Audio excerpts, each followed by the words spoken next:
waxay argagax ku abuureen reer Yurub kadibna way weerareen gabi ahaantoodba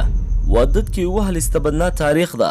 dagaalyahanadii jiilaalka dunida oo dhan ayaa cabsi ku abuureen waxay ku soo shaacbixeen dagaaladii iyo duulaanadii ay qaadi jireen iyagoo ku fidsanaa galbeedka Yurub ilaa Aasiyada dhexe aadanaha ayay ka ganacsadeen meel walbana dhigayay ku daadiyeen dadka Viking geerida ka soo socota qaaradda Yurub Viking waa shucuub Jarmaanika balse waxa lagu yeeraa Northman oo macnaheedu yahay reer waqooyi gaar ahaan waxay ka soo jeedaan Denmark, Norway iyo Sweden waa kooxo qabaa'il oo ku heshiiyay saf kaliya inay ka wada dagaalamaan waqtiga xagaagii waxay xaslan jireen beerahooda marka la gaadho jiilaalkana waxay u diyaar garoobi jireen duulaan ay ku qaadaan wadamo kala duwan waxay soo ifbixeen qarnigii labaad ilaa kii 13aad waxaanay caan ku hayeen badmaaxista iyo weerarada xidhiidhka iyagoo weyneeyay ilaahyo badan sida oodan ilaahyada iyo ilaaha xikmadda dagaalka iyo geerida waxaanay u tixgelin jireen inuu dadka ugu nimceeyay alifbeetada iyo hogaamiyaha ilaahyada Norway Thor rabbiga onkodka sidoo kale waxay caabudeen ilaahyo badan oo ka mid yahay ilaaha iftiinka iyo dayax dhamayska luuqadii ay ku hadli jireen waxay ahayd tii Noordiga gabowday taasoo ka koobnayd 16 xaraf waana luuqadda horseedka u ahayd abuuranka luuqadaha cusub ee reer Yurub hadda ku hadlaan intaasoo dhan haddana weli maynaan gaarin sheekada asalkeedii casrigii Viking waxa uu soo ifbaxay casrigii Viking ee weynaa sanadkii 793 kadib markii ay weerareen jasiiradda Lenisfar ee Ingiriiska halkaasoo ay ku baabi'iyeen kaniisad halbowlo u ahayd culumta lagu barto qaaradda oo dhan waxaanay gebi ahaan balaayeen wadaadadii halkay dadkii kalena u kaxaysteen adoonsi ahaan xiligaasi waxa uu Ingiriisku ku tilmaamay dadyow daran oo dhiig u ooman waxaanay diiwaangaliyaashu sheegeen in ay yihiin kuwa xayndaabkaadanaha ka dhex baxsan markii ay Viking qabsadeen jasiiradda Lenisfar waxa uu fududaatay inay gurtaan hantidii dhex taalay si ay uga samaystaan doomo yaryar oo ay koraan dagaalyahanadooda xoogga badani weeraradoodii waxay ka fuliyeen agagaarka Britain ilaa Ireland iyagoo geystay gaboodfallo tiro badan waxaanay cagta mariyeen dhammaan kiniisadihii iyo goobihii wax laga baran jiray curashada sanadkii 850 miilaadiga waxa Viking u diyaar garoobeen dagaal ballaaran oo ay la galaan dawladaha Yurub kaasoo ay uga gol lahaayeen in ay boob iyo gumaad u geystaan dadyowga halkaasi ku dhaqan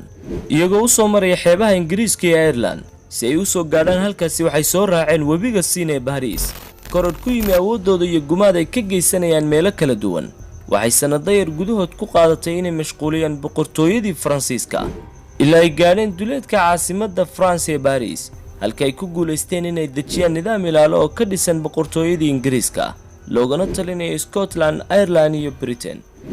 sanadkii 865 waxay ku gacan sareeyeen inay xukunka kala wareegaan boqortooyooyinkii Ingiriiska yaryara iyagoo awood ciidan ku haystay in ka badan 100 sano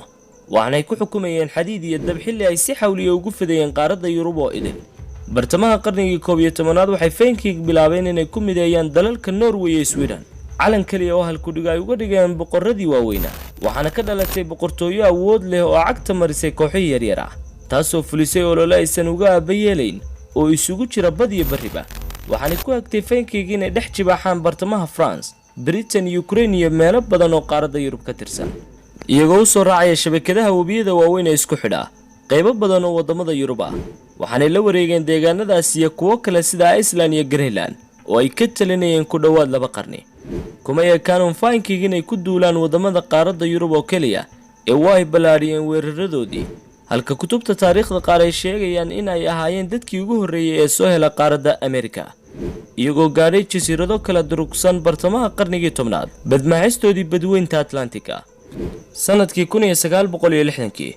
waxaa laga helay raadad muujinaya doomihii Viking ay lahaan jireen agagaarka xeebaha Mareykanka sida uu muuqaalkoodu u ahaa mid cabsi badan adduunka Viking waxay ku seegeen jiritaankooda qaab la yaab leh gabagabadii Viking waxay ahayd markii ay duulaan ku qaadeen boqorkii Norway Haraldkii 3aad sanadkii 1660 dagaalku waxa uu ka dhacay Britain guuldaraduna isaga ayay raacday intaasi kadib waxaa la aasaasay maamul ay ku midoobeen dawladaha Scandinavianku diinta masiixigana waxay ka dhigteen tan rasmiga ah sida ay taariikhyahanadu sheegaan waxa Viking la waayay dabayaaqada qarnigii 11aad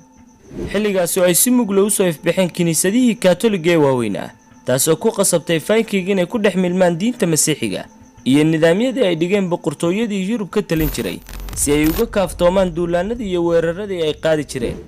una jihaystaan beerashada dalagga iyo ganacsiga halkaasna ay ku soo gabagabeeyaan sheekada dagaalyahanadii ku soo shaabaxay dhiigdaadintii iyo naxariis darrada. intaa kadib waxay ku tartameen xirfadda badmaaxista iyo samaynta doomaha, waxaanay ka tageen raadad taariikhi oo reeban kuwaasoo muujinaya arxandarradoodu sida ay u ekayd. sheekooyinka qaar waxay soo tabinayaan inay ahaayeen dadkii ugu dhiigdaadiska badnaa taariikhda inta la ogyahay. waxaa haraad baani u hayay cabbidda dhiigga ilaa ay ka dhargeen, iyagoo qaaradda Yurub ku qabsaday awood dagaal oo cabsi badan. caalamkoo dhanna waxay ku hayeen hanjabaad daran. dadka ayay ka ganacsadeen, dabadeed waxay ku noqdeen beerashada, balse weli waxay yihiin dadyowgii ugu darnaa ee soo mara taariikhda.